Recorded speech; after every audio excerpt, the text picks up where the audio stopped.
President Trump rips RINO Republicans like Mitt Romney for not fighting for election integrity. Although votes are still being counted, it looks like Democrats will sweep the Georgia runoffs. Plus, Kamala Harris's favorite childhood story comes straight from the mouth of MLK. All that and more. I'm Bobby Eberle. This is a 13-minute news hour. And God bless the United States of America.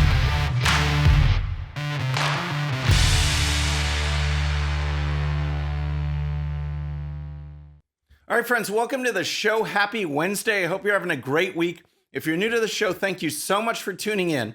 We're going to start with President Trump and Congress because today is the big day. Today is the day that the votes for president and vice president from the Electoral College will be certified or challenged. This is the big day, and we have more and more House members and senators stepping forward saying they are going to fight. They are going to challenge the result. And make no mistake about it, this isn't necessarily a pro-Trump thing. These are people that are standing up, one, because their constituents want them to fight, and two, because they are concerned about election integrity. We have to have faith in our elections, that the voters go forward and select leaders that they want, not who are chosen from them, not people who get elected because of election law violations. We need to have faith in our elections. And this is what these challenges are all about. And President Trump, from the beginning, has been very vocal about it. He has been challenging, and he has also been vocal about those House members and senators who are not stepping forward, those who want us to just move along, fall in line, not say anything, be part of the establishment, and follow the left. He's been blasting them, and here's the story. I hope the Democrats, and even more importantly, the weak and ineffective RINO section of the Republican Party, are looking at the thousands of people pouring into D.C. They won't stand for a landslide election victory to be stolen. And there in that tweet, you can see that he tagged Mitch McConnell, John Thune, and John Cornyn. Those three have come out and said, we're going to certify the election results for Joe Biden. We're not going to listen to these witnesses. We're not going to look at the evidence. We're not going to look at the obvious election law violations that happen in places like Wisconsin, Pennsylvania, Georgia. Obvious election law violations, they're not going to look at it. But they're not the only ones. And here's more of that list. McConnell, Cornyn, Thune, as well as Republican Senators John Boozman of Arkansas, Jerry Moran of Kansas, Tim Scott of South Carolina, Lisa Murkowski of Alaska, Tom Cotton of Arkansas, Bill Cassidy of Louisiana, Susan Collins of Maine, Roger Wicker of Mississippi, James Inhofe of Oklahoma, Mitt Romney, of course, of Utah, among others, have said they will vote to certify the Electoral College count during a joint session of Congress on Wednesday, certifying the presidential results in favor of Joe Biden. Oh my gosh, this is the group that just wants us to move along, to play nice with the Democrats, to not challenge the media, to not challenge anything from the left because they're part of the establishment. They just want everything to go on as usual. Don't upset the ship. Don't rock the boat. And yet thousands and thousands and thousands of people are pouring into Washington, D.C. today so they can rally, so they can support President Trump, but also support this challenge, this standing up and fighting for our freedom and election integrity. And here's more on that from President Trump. Washington is being inundated with people who don't want to see an election victory stolen by emboldened radical left Democrats. Our country has had enough. They won't take it anymore.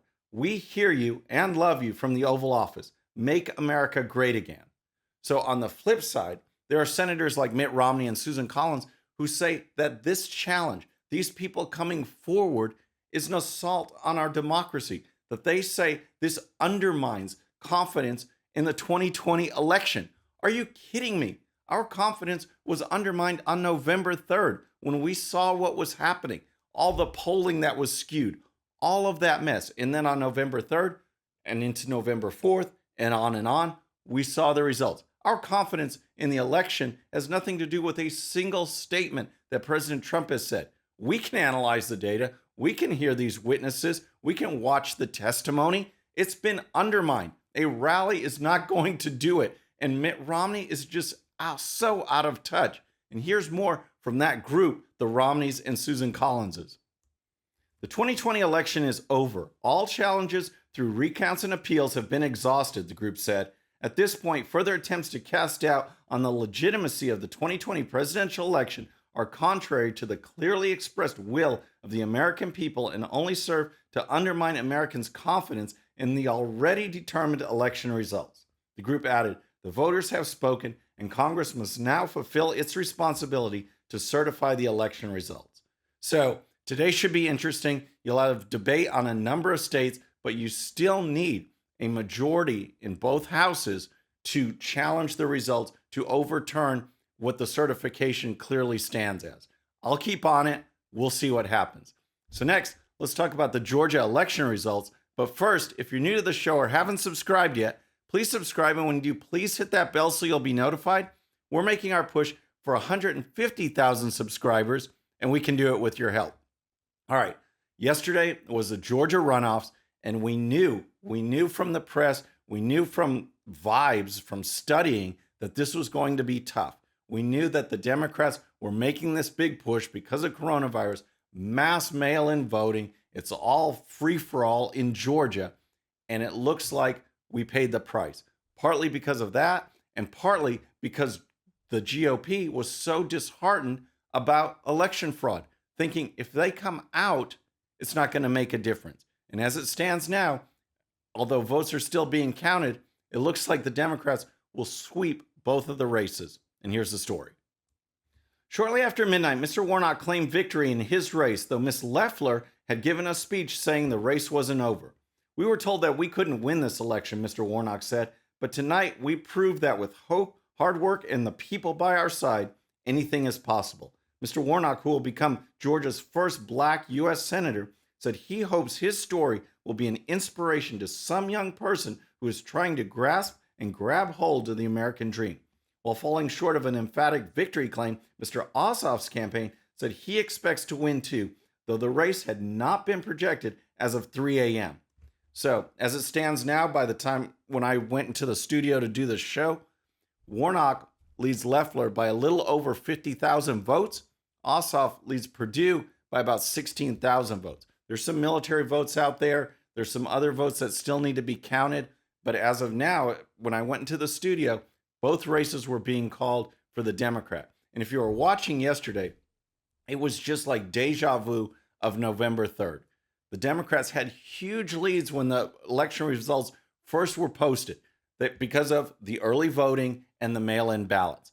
Then, as election night went on, Republicans chipped into that lead. The lead evaporated to the point where at one point, Perdue had a 3-point lead over Osoff. Kelly Loeffler, she flirted around a 2-point lead. That's how things went until you got the shocking news, until you realized that when you scanned the states, you saw all these Republican counties at 90, 95, 99% reporting, and then DeKalb County in Atlanta at 32%, 35%. You knew 100,000 more votes were going to go to the Democrats. That county ended up going 83% to 16% Democrat to Republican. It was a blowout in that county, and for some reason, it was taking its time, not coming in. It was just so frustrating to watch, folks. And here's the thing. This mail-in voting is not the way to go. Georgia is a mess. Those election laws have to be fixed. And as I mentioned before, part of the problem in the election, too, was that Republicans were discouraged from going. If you could see, if you watched the analysis last night, a number of Republican counties did not have the turnout that they had on November 3rd, and that's what we needed. We needed Election Day turnout, and a lot of those people were turned off because an overwhelming majority of Republicans in Georgia believe that the election was rigged, and that's going to affect turnout. And here's that story. A clear majority of Republicans in Georgia say they do not believe the November election was conducted fairly. Exit polls from the Georgia runoff races found that 56% of voters believe the 2020 election was fair and that 41% did not. The responses, however, broke heavily along partisan lines, with 76% of Republicans saying that the election was not fair. That is the big deal, folks. That's what we need to take out of this, because we needed Election Day turnout. And there were people leading up to this in the last month or so tweeting out there saying, don't go vote. Don't go vote in this election.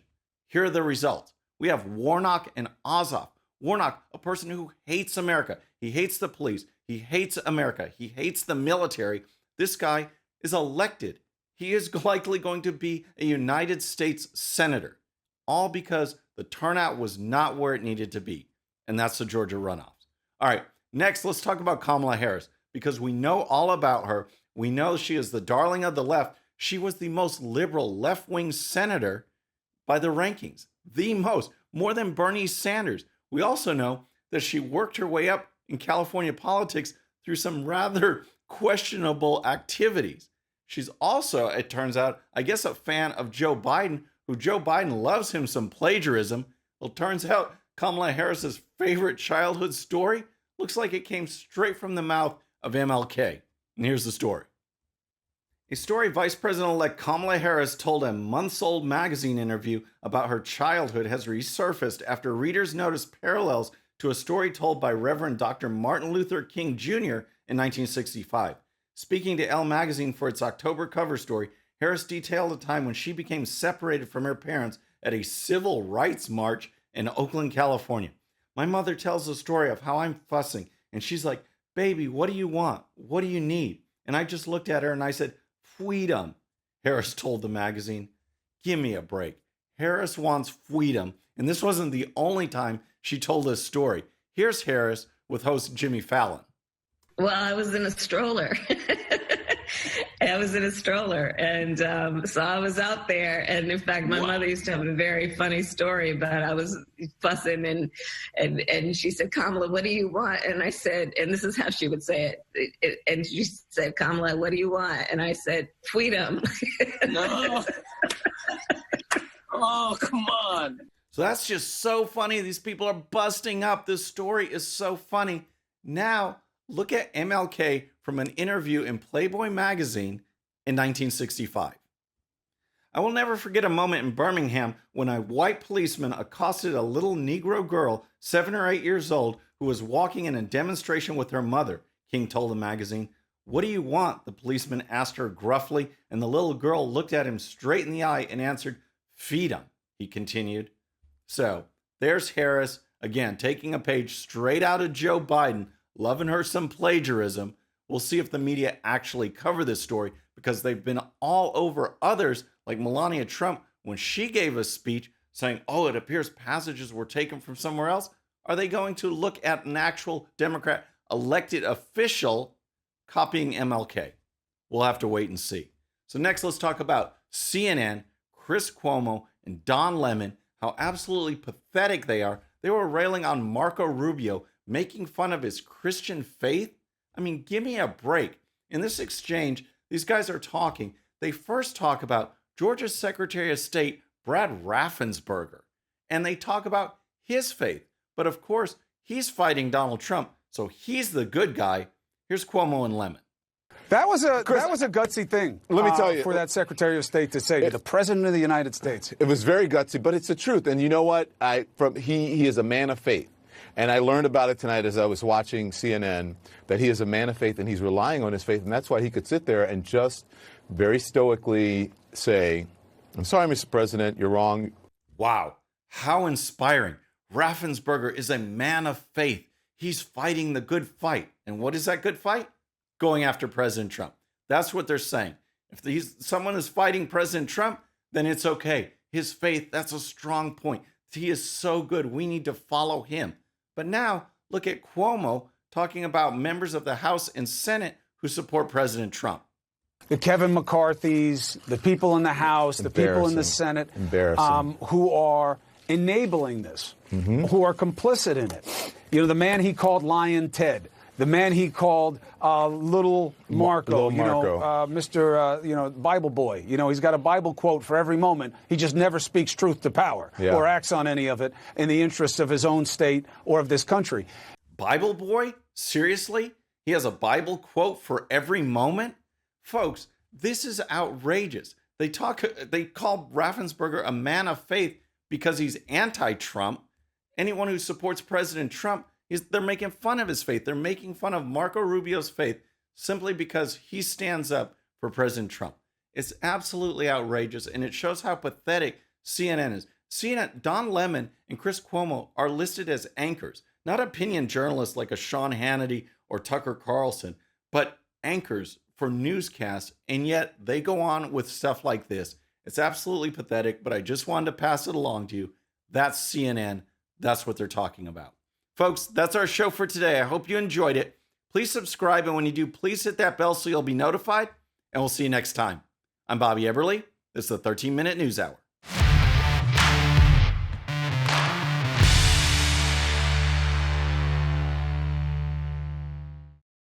Okay, friends, thanks so much for watching. And before you go, please hit that subscribe button, hit that bell so you'll be notified.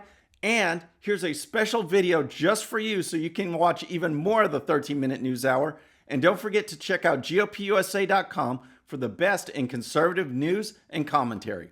We'll see you next time.